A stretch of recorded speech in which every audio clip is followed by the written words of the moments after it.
Good afternoon, everybody. My name's Leanne Wells. I'm the Chief Executive Officer of the Consumers Health Forum of Australia. Welcome to another one of our CHF Talks webinar, a critical part of our webinar series, and this time on the very important topic of self-care. Before we start, I'd like to acknowledge and pay my respects to the custodians on whose land I'm meeting today here in Canberra, the Ngunnawal people, and pay my respects to their elders past, present and future and emerging. A couple of weeks ago, the Mitchell Institute at the Victoria University had Mr. Hunt launch a national policy blueprint for self-care that's available on their website. It made 9 recommendations, which were arrived at through a comprehensive process of consultation and working with a series of expert working groups. A progressive agenda around self-care is of great interest to CHF, and why we're hosting this webinar with the experts we've got online today. It's of great interest to us as we represent consumer interests, because apart from the fact that for most of the time consumers are self-caring and managing their own health, the report is timely in our national policy context. We've got policy opportunity in the form of the long-term healthcare goals in the National Health Reform Agreements 2020 to 2025, which call out health literacy, which is a part of self-care, as one of the priorities. And we've got a national preventative health strategy in development. We think that it would be a great oversight if self-care and elements of that, sub-elements of that, and we'll be unpacking them in a moment, are not written solidly into that preventative health strategy. And of course, we've got COVID, and there's undoubtedly a place for self-care in dealing and responding to pandemics in a public health sense. So to discuss this report, and particularly how we can make real the top 3 recommendations it made, how we can practically implement some of its suggestions and who should do that. We're joined this afternoon by a panel of experts spanning research, consumer advocacy and health literacy areas of expertise. So we've joined by Rosemary Calder, a face I'm sure is known to many of you, Professor of Health Policy at the Mitchell Institute, Victoria University, and lead author on the report. We're joined by Brad Rossiter, Health Consumer, OAM, recently OAM. Congratulations to you, Brad, for that, and recognised for his health community health advocacy. And finally, Dana Mouwad. Have I got that pronunciation right, Dana? Yes. Yeah. Founder and director of the Health Literacy Lab at the Western Sydney Local Health District. So welcome to you all. What we'll do is I'll turn to Rosemary in a moment to explain the thinking behind the top 3 recommendations from that report. There were 9, as I said, in total, but it's those top 3 that we want to unpack and explore a bit further today with our panellists and with people on this webinar. So the chat box is open. We would encourage you to use that to just share comments and links as we go along. If you've got a particular question you'd like to pose to one of the panellists, please use the Q&A box for that. We'll curate those questions from there. So without further ado, I shall hand to Rosemary to tell us a little bit more about the thinking behind why you recommended those top 3 areas for shifting policy and practice. Thanks, Leanne, and good morning, everybody. It's good to have the opportunity to talk about this work. As I was saying to Leanne just before we began, when I started looking at the issue of self-care, from my very long background in health policy and administration, I thought we would be looking at a contained, almost peripheral issue that needed some attention about how to support individuals engaging in their own healthcare. And it's been a remarkable journey for me as well to realise just how much this is a significantly missing core piece of health policy planning and service provision, because it really does change the frame in which we think about what we need to do to support better health across the nation. And as Leanne has just said, the COVID experience has shown just how critical self-care is to good management of risks to the population. So I'm going to share my screen to just talk you through what the blueprint is and what the 3 policy priorities are that have emerged. So let me just check that that's working for everyone. Good, thank you, Leanne. So that's the blueprint. It came about as a result of 2 years of work, initially commissioned. We were commissioned by a group of industry providers who wanted to get a better hold on self-care as a health policy issue. I've always been willing to work with industry in appropriate ways because they have not only vested interests, they actually have real interests in achieving engagement in policy where it benefits the population they're also trying to serve. So we took on a task of looking at the state of self-care in Australia, which we reported on in 2018 and found a complete confusion of what people thought self-care was or could be and what was engaged through policy that addressed in any way self-care by individuals for their health. We started from the premise of the self-care definition by the World Health Organization, which is now over 20 years old. So the WHO has recognised self-care as an issue for health policy and practice. Have to say, there hasn't been a lot done by the WHO to advance an understanding of self-care in healthcare or health service delivery. But nonetheless, it's a very valuable description of what we mean when we use the term self-care. And as I've just said, pandemic has shown just how vital understanding what you can do to protect your health and that of your family, friends, neighbours and community is. We've had prime ministers telling people to wash hands. There's a whole sociological exercise we could engage in how did we lose the knowledge that washing hands properly prevented infection? The sociologist in me hazards the guess that it was the onset of plastic bottles of disinfectant, and we all learnt we could just wipe things away. We didn't have to worry about ourselves. That's a digression, but nonetheless, we've learnt a lot.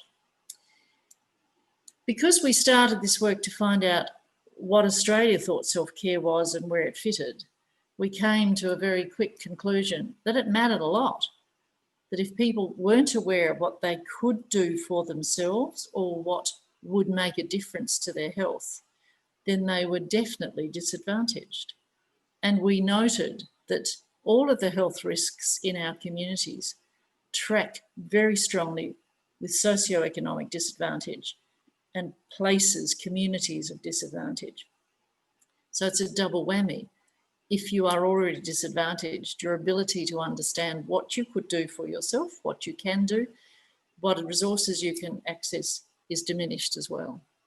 So we worked on towards this blueprint. What can we do to make self-care more relevant, more effective, more accessible, more visible?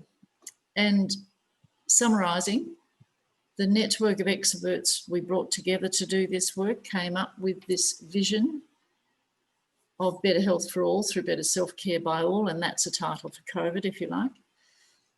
And the long-term outcomes are that we'll have services and health professionals providing self-care support as an integral component of healthcare provision.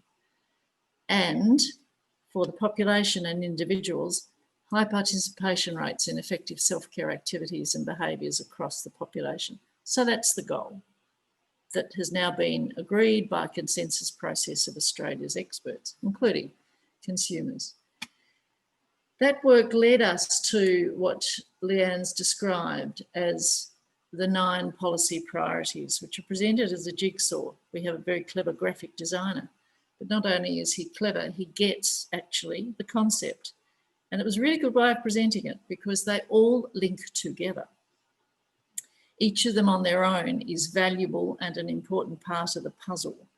But to change self-care, to achieve its integration in health practice and in individual knowledge and practice, Each of these is important, but together they would create a substantial change to the health of the nation and the efficiency of healthcare as well as effectiveness. So there are 9, and up at the top we've got what you might regard as the end goals, the nirvana of self-care. Health in all policies is an aspiration that has been established by WHO for many decades now, and which we are seeing tentatively emerge in discussion in Australia, particularly in South Australia.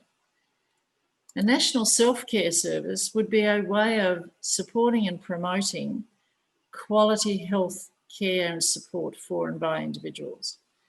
And we've modelled our thinking for this on the National Prescribing Service. If we had something driving and supporting self-care, what would it look like? It would look a bit like the NPS. But the starting point is actually we need to know what self-care is. If we had to be taught how to wash our hands, we've got a long way to go in terms of individual community understanding of the capacity of the individual to engage in health care for oneself and for one's family. So a national health literacy strategy became the obvious starting point. But it's not just about my knowledge or your knowledge or the knowledge of individual consumers. It's about actually the knowledge of the health system, the health literacy of the health system and health service providers, about how to help individuals engage. It's very trite to say, if you have chronic conditions, poor health, you need to see health professionals and they take care of your health. But you might see them 10, 20, 30 hours in a year, and the rest of the time it's up to you. And that's what this needs to be about. How can you be supported to do that well when 364 days of the year, your care responsibilities are yours?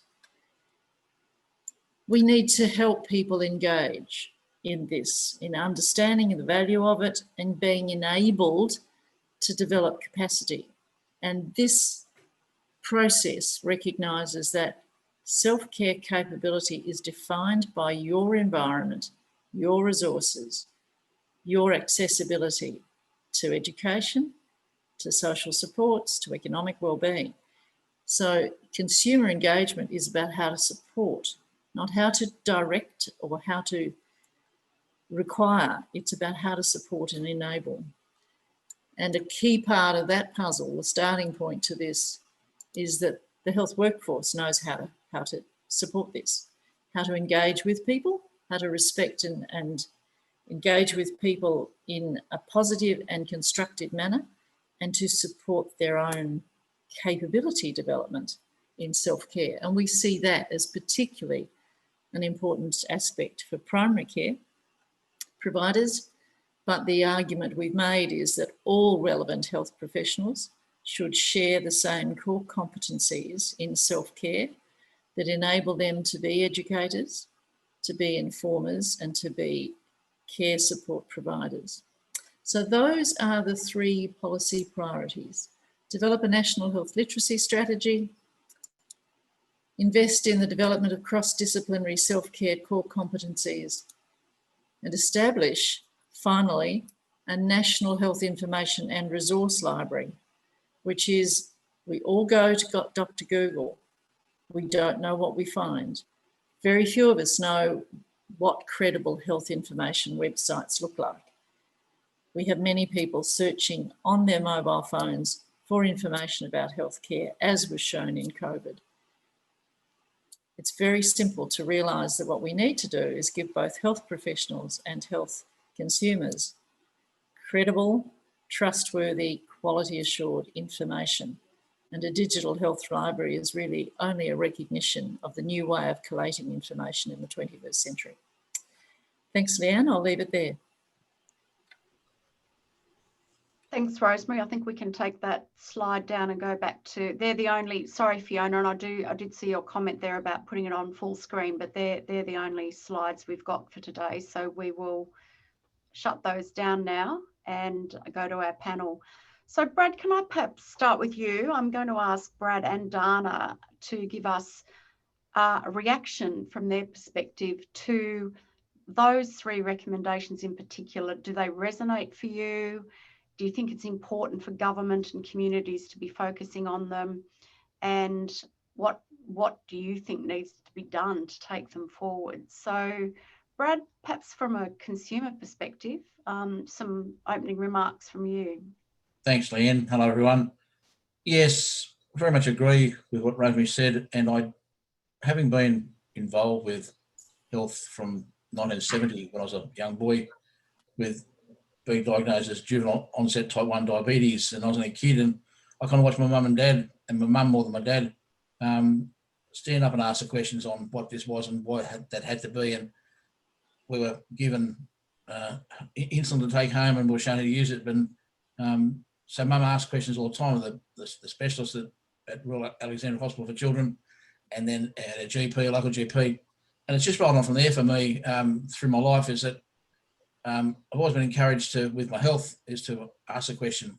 I'm caring for myself, and then the GP specialists, numerous specialists I've met and still have involved in my life, I've always asked them questions. So I think that as a consumer, if we're encouraged and learn more on how to ask the questions to our face-to-face with our GPs and our specialists and anyone in health, it gives us the power, empowering us ourselves to look after ourselves, to be more caring for ourselves. And I always like to think that involves our families, our loved ones, and our carers very strongly as well. It's not just, it's not never just been me in a hospital bed.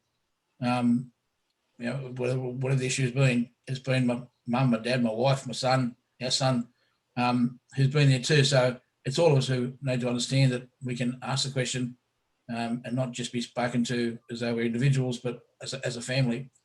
And it's very important to be looking at it like that. I know that as I've gone along too, I've tried to learn more about things, and I've, as Rosemary said, to Dr. Google. Well, yeah, what does he mean? Well, if you can read it as not a taken, but something to keep in the back of your mind, but always go back and ask the professionals on what they believe that should be. COVID has been a big learning curve for a lot of people. I'm immune suppressed due to a double organ transplant, and so for me, being at home a lot more than being out in the community has meant that I've had to work out different ways of involving my community.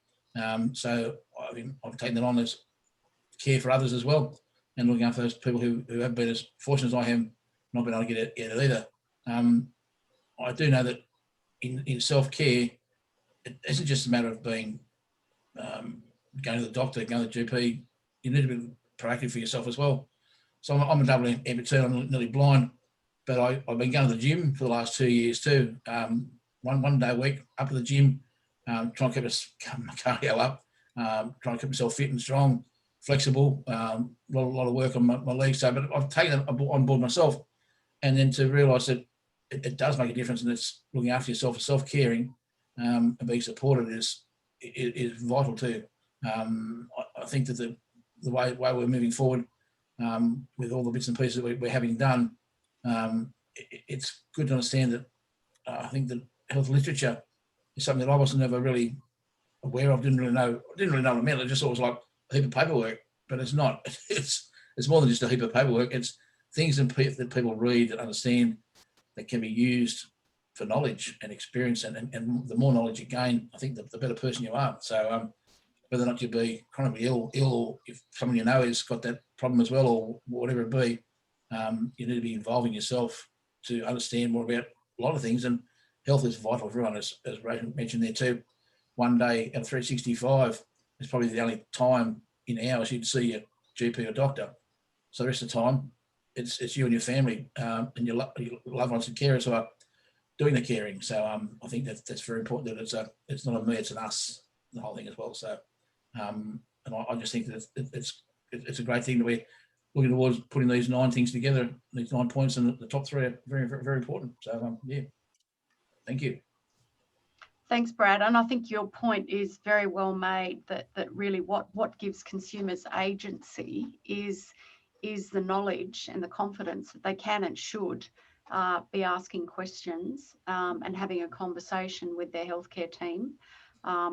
about their health. So it's all about, you know, shared decision making, shared goal setting, and that's so important to health literacy. I think, Leanne, if you don't understand what you're being told, or not you're being told by a GP or a chef, whatever it be, you should be able to ask, what does it mean? So that's right. We'll have the ability to stand up and say that. So that's right. And it also speaks to models of care too, doesn't it? I mean, we all hear often how busy GPs are, and you know, I would argue they do have an obligation to make sure that people are comprehending and understanding what it is that's expected of them, and what it is, why things are included, the sorts of things that are included in their chronic care plans and things like that. But equally, you know, we hear more and more about contemporary healthcare being about team-based care. So you know, the person that you might more effectively have a conversation with and ask the questions of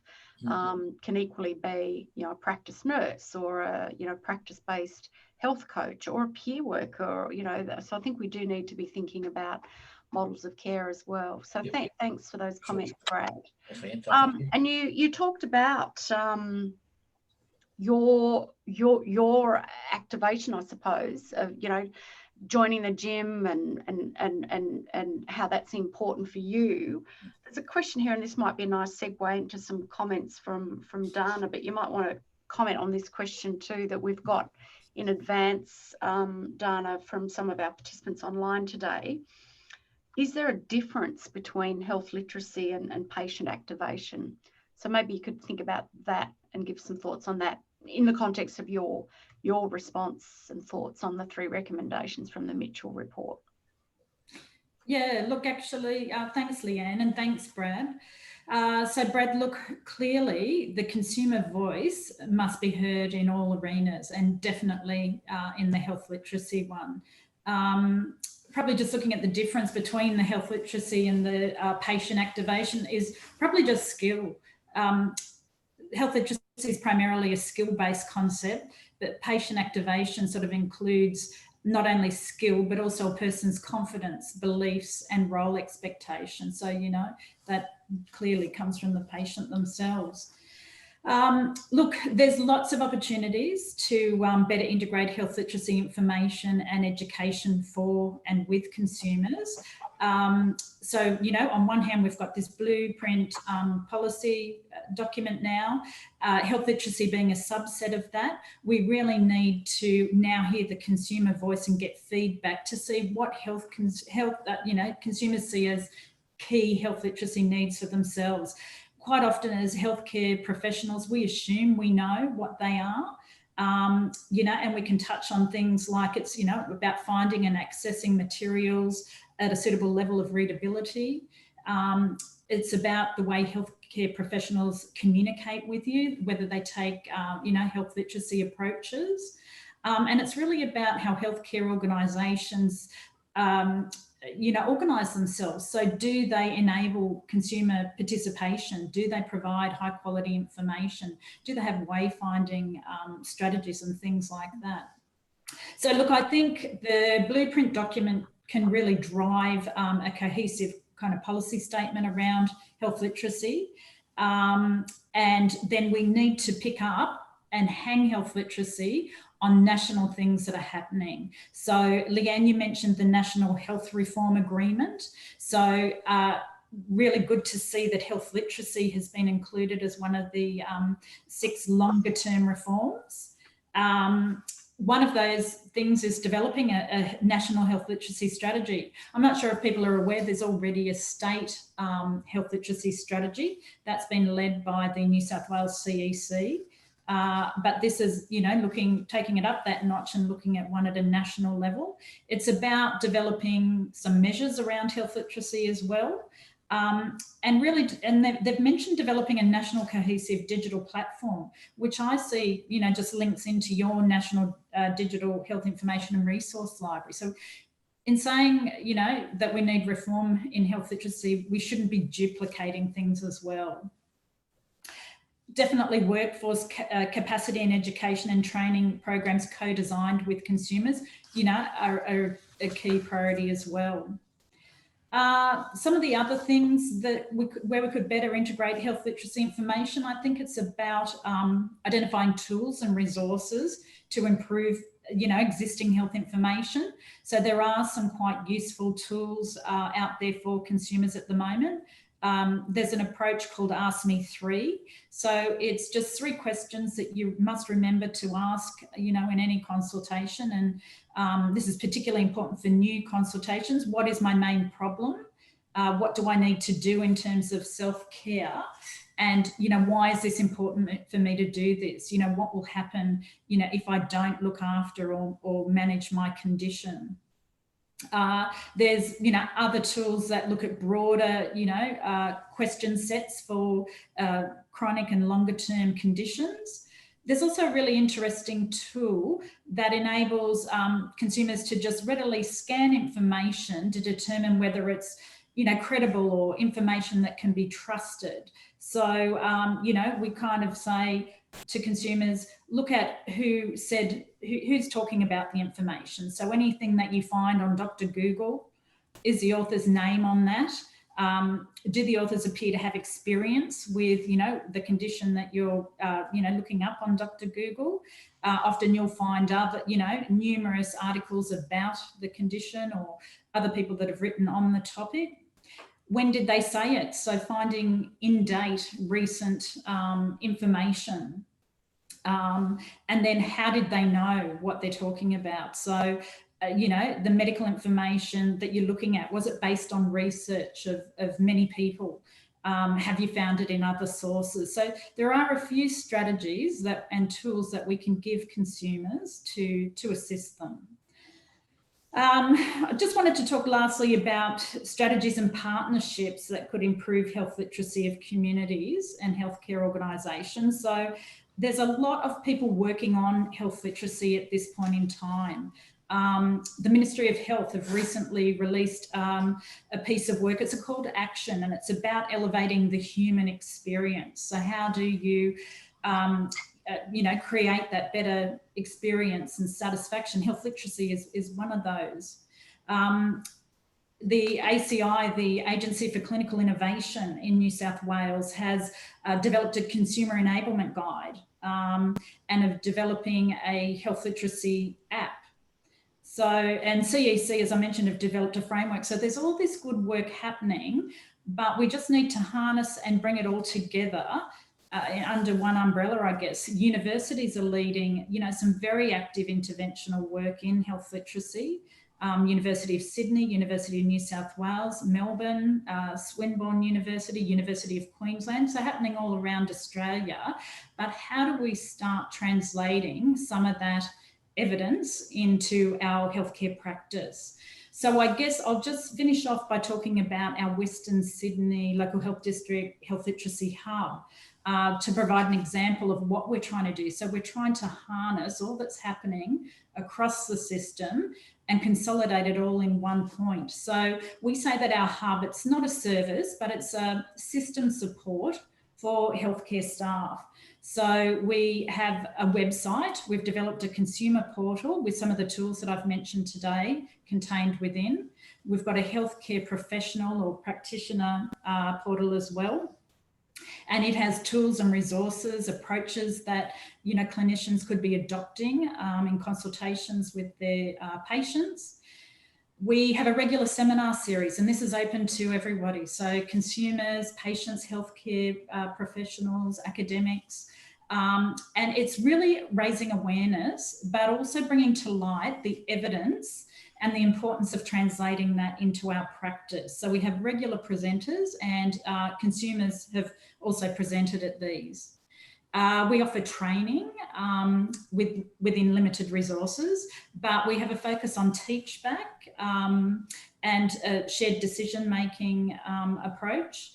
And we've got an online system that we've built that supports healthcare staff in developing health literate materials as well, so that they have a level of readability, suitable for our population.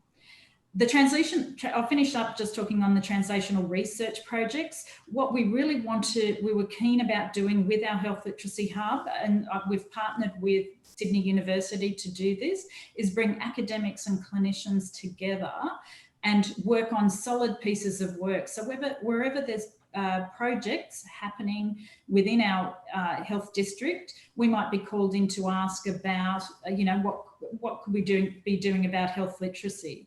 To give you an example, we're leading an end-of-life care project at the moment where, clinicians kind of stumble and struggle with these conversations. They don't know when to have them, how to have them, who should have them, and the approach taken to having that conversation. So we've been able to do some very solid work and develop up a research proposal, get grant funding for this work. So suddenly what seemed, a project that would just happen, on the ground has now been promoted and funded to a level where we can do some really good work and reflective practice on just how we do have conversations with patients and determine, outcomes. And I guess we were called in to address this end-of-life care work because of patient complaint. So the patient complaint became ministerial. A patient at the end of their life came into ED, didn't understand or hadn't been provided, the range of options that could be available to them, expected to go to intensive care for end-of-life care treatment, and this was not the case. So of course the family and patient, quite upset about this. So you can see of something that, was handled with, poor outcome can be turned into a positive by some of the work that we can go and do alongside clinicians. The idea then being that we want to translate what works into our practice.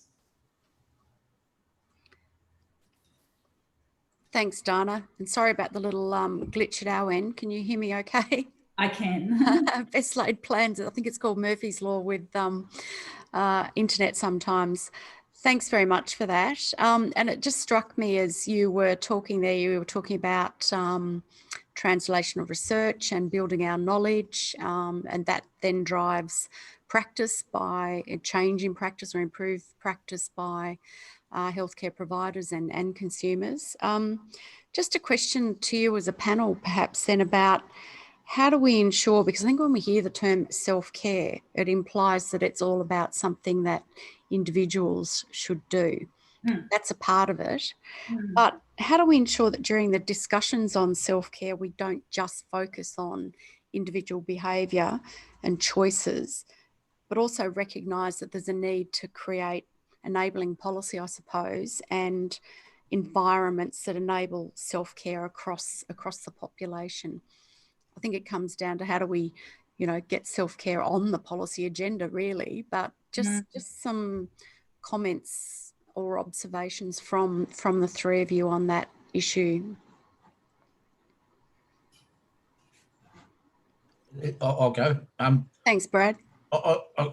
From what I can understand from the whole thing too, and reading over it, is it, and what you just asked there, Leanne, I guess we need to make sure that self-care, as I said, I think as we understand, self-care is looking after yourself, but then it needs to be encouraged coming to everyone, to your whole family.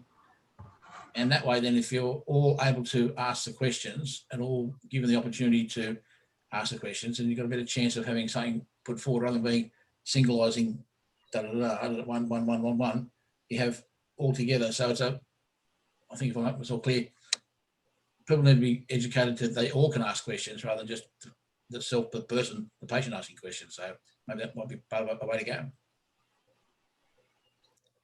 And I would agree with that, but expand it. And I've noted a comment from Brian Long on the value of people being included in correspondence between medical professionals about their care. And yes, wouldn't that be somewhat revolutionary?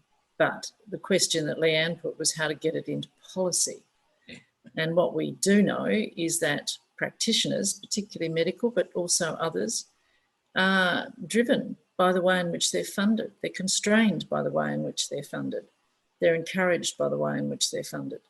So articulating how to better fund health practitioners, not just medical practitioners, to support self-care, to inform and support education and engagement by individuals, with a particular focus on those that are less likely to have the capacity to initiate that for themselves, is going to be really important. What that funding should look like is work to be done.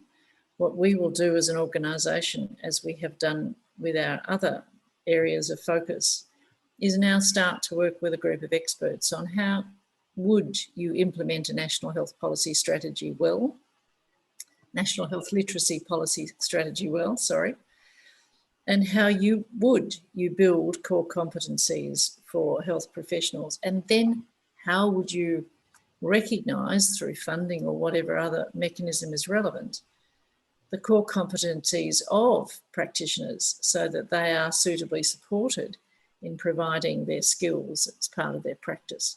So we've got to do a fair bit of work on how to implement. It's terrific that there is work in New South Wales on health literacy that can probably provide the benchmark for how would you do it nationally. There's work in South Australia on health in all policies, which provides a potential model for others, but it's getting the groundswell of demand from the community sector and from the service sector to bring about policy changes that we've really got to focus on. Thanks, Rosemary. And you talk about a groundswell. I do see that happening for health literacy. I mean, I came from a clinical background of, more than 20 years ago, and health literacy was kind of unknown or not known well then, even though it existed. Now there is so much written on it. We've got our national safety and quality standards in healthcare, and a national statement on health literacy by all our health ministers. We've got all our governments have performance agreements with health literacy actions written into them. We have, as I mentioned, a health literacy strategy at a state level in New South Wales. We now have the National Health Reform. We've had the Productivity Commission report refer to health literacy. I think it's written in every major document. It really has to be that lever, to start working on policy in this area. Thanks, panel. Just lots of questions coming into the Q&A box and chat box there. There's one from Fiona that I'd like to pick up on, and there's a question that we'd been also sent in advance as well that I also think links to what Fiona's saying there as well. So I might put both of them to you. Firstly, the question we got prior to going live was, how do we stop medical professionals disempowering consumers? How do we stop the white knighting where they rescue patients and clients? And I do think that links to what Fiona is driving at here, which is about, a level playing field, really. Why do we not have one database with both levels of information in it? Many consumers at least are at least expert in their condition management as the GPs we interface with. I think having separate provider consumer databases implicitly accepts that the power imbalance and knowledge imbalance or differential about conditions will remain, rather than moving towards a shared common understanding. How do we get health professionals to recognise our skills and expertise? Thoughts on that from our panel? So for me, it's about involving consumers in the co-design process. In health, I find that we say that we're doing it, but we don't know really how to do it well. When it is done, consumers can have incredible, feedback and can really assist the work that we're doing. I belong to an organisation, and particularly a division of that organisation, that has an integrated chronic care management program for patients. We involve them in the training of healthcare professionals. So the healthcare professionals are learning the technique of teach back. They are videoed and then also observed by a consumer. And then feedback is given as to the effectiveness of their communication. Very valuable feedback. So it's, I guess it's about understanding how to best use consumers and their knowledge that comes with that. Right, we've got support for Rosemary. Rosemary. Sorry, I might add to that if I may, and that is the Consumers Health Forum came about in large part to try and support exactly what you've just described, Dana. The role of consumers in healthcare delivery and the system behind that delivery. And it's been a long haul. A lot of things have been achieved, but there's an awful lot to go and to achieve in the future. I actually have got a very firm view that it has to be top-down driven. This is stuff that is implicitly excluded by the way in which our service models are structured and the way in which our services provision is funded, whether it's the individual who's funded or the organisation or agency. I think we have to achieve national policy change, and by national I mean not Commonwealth, I mean right across all jurisdictions because of their different roles. We don't have an e-health record. We have thousands of them. In Victoria, every local health network creates their own for inpatient care. So if you move between hospitals, you've got multiple health records, let alone your My Health record and what it doesn't contain. So we have to drive change from the top. The National Health Agreement endorsement of a national health literacy strategy is a huge win, but it's got to happen. We've done a review of reviews of the last 35 years, 16 national reviews of the healthcare systems that we have, not system. Hardly any of the recommendations have been implemented in full, and where they've been implemented at all, commonly it's a tweak. It's not a structural change, or it's a pilot like the healthcare homes, a trial of years duration without any benefit across the nation. We've got to drive it from the top down. So we do have to do more of this national consensus work so that the experts in the country, consumers and health professionals who are interested in achieving change, system change, drive the argument about what needs to change and in what order of priority. And that's not to be negative. It's to say we've done a lot. We really have to shift the system levers. What is good in southwestern New South Wales shouldn't be isolated to southwestern Sydney. It should be lifted up. We need a quality healthcare commission that has the job of saying, this works there, these are now the principles for governments to fund, support or otherwise deliver this everywhere. Rosemary, I think we've recognised that with the Health Literacy Hub. Easily what we're doing at a local health district level could be readily lifted to a state, if not national level, if we took a systematic approach to that. We have been advocating for that, you'll be pleased to know. There's lots of background discussion. But as you say, we just have to find the right levers for this. I think there's enough around, but we just have to get the work underway. And I guess it's really my passion and the academics that back me. So we have a Professor Don Nutbeam and Kirsten McCaffrey, who are avid, health literacy researchers and public health professors supporting this.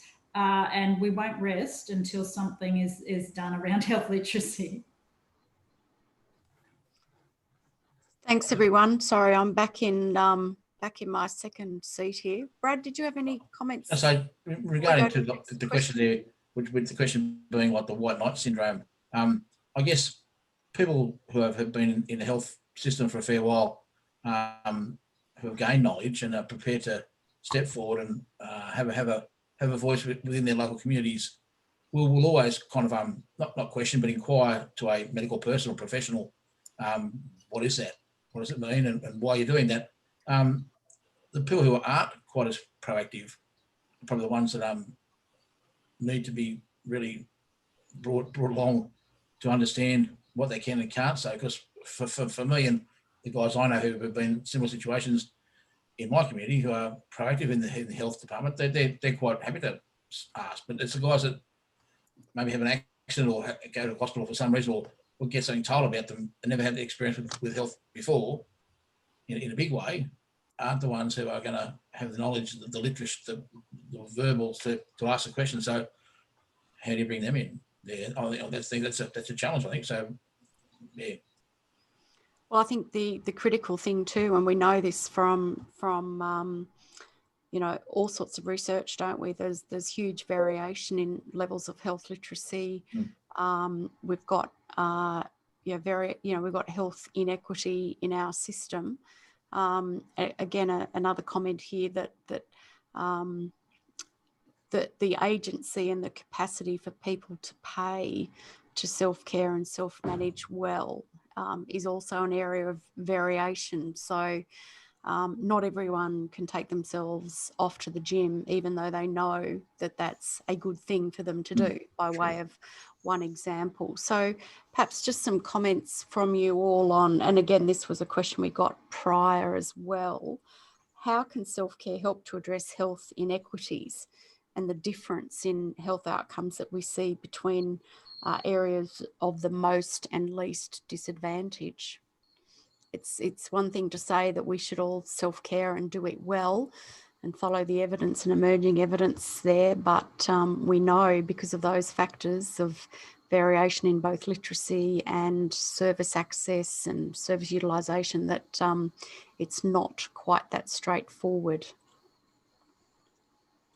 Absolutely not. And the top-down model always fails to address the margins, always. So when I say top-down, or when I said top-down, I meant top-down around the national levers that are relevant to delivery everywhere in support of health professionals everywhere. But then you have to have tailored approaches, and our work makes it very clear how important your community in which you live and work plays in your life and your life's capacity to support your own needs.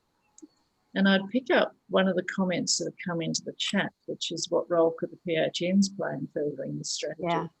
PHNs have a vital role, and they could be far more effective than they are. There are some that are very good, but they were also the same communities of leadership that were good Medicare locals and good divisions of general practice. So much of this rests at the moment on individual leadership, and that's what I mean by saying we need to change the system levers. It needs to become a requirement and supported to be effective. But PHNs in disadvantaged areas, or that have disadvantaged areas in their catchments, should be required to really focus on health literacy for their disadvantaged community members and pick up the model of the hub. It should be writ large there as an example for them to use to tailor their own strategy, if necessary, to their community. Preferably, we'd have a national health literacy strategy saying, this is what we're doing for everyone, and this is what we're going to do through PHNs for communities of disadvantage. And they're going to get a whole lot more support because they need so much more support to address the barriers, the social determinants, the barriers to self-care engagement and capability. So that's the way I'd go about it. It seems to me, I mean, you know, there's been interesting, and I'm not across the full literature on this, but, you know, the notion of communities that care and the notion that infrastructure like primary health networks, which were set up to know their communities, to do local needs assessments and analyses. When you think about the sorts of things that you've set up, Dana, you know, the Western Sydney Health Literacy Lab, that's coming out of an LHD infrastructure. Just to pick up on Rosemary's point there about how pivotal a place PHNs are in, potentially in this space, with the data they've got access to, presumably, the relationships they can or should have, the deep knowledge they can or should have of their communities and their community health profiles, and the inequities and the variation in health literacy. What's stopping them acting in this space? Is it that the Commonwealth aren't incentivising them and measuring them in a way that directs their effort in that area? Be just interested in your thoughts on that and where the opportunity lies. Just picking up on Rosemary's points. Sorry, our PHN has been quite responsive. They have partnered with us in quite a bit of the research projects that we're leading in health literacy. So whilst we have some of those in the, you know, secondary hospital care setting, we also are running, you know, some interventional stuff in general practice. The PHN has also been a source of funding for our hub. You know, we brought together a really meagre resource to start our hub. I dedicated just 2 days a week to our hub. We had in-kind support from Sydney University and Professor Don Nutbeam coming in with his behavioural scientists to kind of link his academic team with clinicians. So it's, you know, the PHN have been valuable in terms of being able to fund some of that.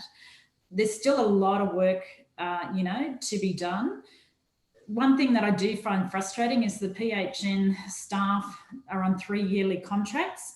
And as we start to get great work underway and everybody across an initiative such as the hub, we have that turnover of staff and new people coming in.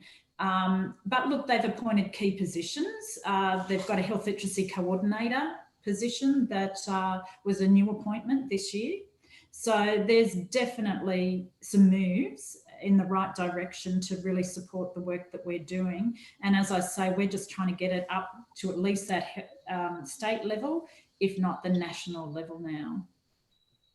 By the way, I just want to say too, we deliberately have chosen Western Sydney because some of you may be aware of the demographic, but it's enormously, socially disadvantaged, high cold population, and we've done some really solid work, I'd have to say, around the COVID pandemic. We realised that the messaging coming out from the Australian government and New South Wales Health was not reaching our hard to reach population. So we've got an Indigenous population. Some of the cold populations have not even, you know, they're not even literate in their own countries, let alone when they come to Australia. They were labelled in the media, these groups, as being, you know, non-compliant with the social distancing. And it was not non-compliance, it was just a lack of understanding of what had to be done. So, yeah, to give you a very practical example, the hub pulled together a core group of people. It included our corporate comms, who had a direct, you know, report back up to ministry about what we were doing, our multicultural health, our consumer engagement people, and of course public health and health promotion. And we worked solidly. Messages would come in, and you know how frequently the COVID messaging was changing. We'd come in weekly as a group, we'd meet. We, through our networks, established trusted, credible community leaders that we would liaise with. We'd ascertain whether their community understood the information. And then we'd go back and we would put it in a format and test it with that community and update them. It's had, you know, obviously a really good effect. We've had very low cases of community-acquired COVID, and I believe it's through that solid work. We got onto it right at the start of the pandemic, and we've continued that work. And now I don't want to disband it. It's actually been so effective. So we're trying to partner with Multicultural New South Wales and New South Wales Health to say, hey, we've developed a great model that takes your information to hard to reach populations. How can we keep this going? How can we embed this as a system and process at a state and again, if not national level? We've all got hard to reach So population. you've described there a very, I think the very essence of perhaps what Rosemary and I were driving at, the relationships using existing infrastructure, leveraging pooled resources for a truly localized response that's really tailored to your demographic. I think the challenge has always been, whether we're talking divisions of general practice, Medicare locals, or primary health networks, that it's the pocketed exemplary practice just needs to be more broadly taken up, and that's the double-edged sword, I suppose, of a decentralised structure. Absolutely, and it's why both PHNs and LHNs are the system levers that have to be really pushed into play, not place. LHNs are the state and territory government agents in this system, and PHNs are the Commonwealths. Yeah. We've got national health reform agreements that don't actually use those levers up and down and together. Yeah. We've got and also just picking up on a comment here from Penelope about there are other local players that could be pushed into play. I like that expression, Rosemary, in this area as well, which are local government and local councils and neighbourhood houses and things like that. I'd like to just close then the webinar today by just circling back to, we started with the fact that there is a WHO definition for self-care. I think it's probably fair to say, as you pointed out in your opening, Rosemary, that self-care as a concept and a policy domain is really not up there in our policy lexicon at the moment. And there's a comment in the chat box here about, well, perhaps we should also be having a conversation with, Malcolm Battersby and Sharon Lawn regarding the chronic disease self-management model, the Kate Laurie model, for those who are familiar with that. Comes back again, I think, to the question of what are we talking about here and language. I might just close with this final question and get a quick response from each of you on that. Is there a difference between self-care and self-management? Are they not one and the same? Well, I'll start with what we chose to develop as the definition for our work. And that is, there's a plethora of terms out there that are used in various aspects of healthcare and literature. And self-management is one of them. Self-management is the term most commonly used in Commonwealth policy documents like the National Chronic Conditions Framework. But self-care is broader. So we have identified self-care as encompassing self-management, patient activation, and a whole range of other terms as an umbrella term in the context and to address WHO definition, which is that self-care is the ability to engage in things that manage your health conditions as well as protect your health, maintain your health, return you to health. So it's an encompassing term. Brad, a final comment from you? Thank you, Leanne. Self-management, I see as being someone's going to do it for you, because management means you can have someone come in to look after you. Self-care is you're caring for yourself. So that's how as simple as I can see it. So I can't see it the other way. Thank you. And final comment from you, Dana. I just wanted to make a brief comment about, I see on the chat there, and we talked about it a bit, but where doctors, especially specialist doctors, to include patients in correspondence between GPs. There's an interesting study in the UK, actually, where the specialist addresses that this was a pilot.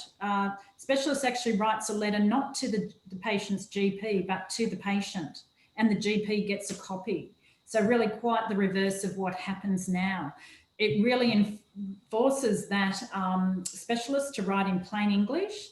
As part of the pilot, they were taught how to write in plain English. So I think it's about, healthcare professionals are well-intentioned to do the right thing. They sometimes just don't know how to, or they're not provided the support to do that. And that pilot was just a very good example of how we can support people to work, you know, in a more effective way and communicate with consumers. Thanks, Dana. And no acronyms. And no acronyms. Yes. Well, as we said at the start and throughout this webinar, health literacy and health and self-care is not just putting the spotlight on the behaviour of individuals, but it's about the health literacy of the system and within the system and of healthcare providers as well. I think we've got some very strong messages out of today, and certainly reinforcing the strong suite of recommendations in the report from the Mitchell Institute that self-care and health literacy is not a side issue for health. I often say that things like concepts like healthy literacy are not the soft underbelly. They are core to where we should be taking future healthcare directions. So some nice reinforcing messages there from our panellists today to the policy signals and directions called for in the Mitchell report. We are running out of time. Like most of these things, we've got great engagement in the chat and Q&A box. I think we've got most of the key issues and conversation points teased out. Apologies if we didn't get to everyone's questions and comments. If there are particular questions that are worthy of an answer, what we'll do is, as in that they're not worthy of an answer, but that they're a question, not a comment, we will get some answers to those and send them out to people that have registered for today's webinar. So thanks very much, Brad, Rosemary and Dana, for your participation today, and hope it's been a instructive session for our participants. Thank you very much. Thank you. Thank you. Bye, everyone. Bye. Bye-bye.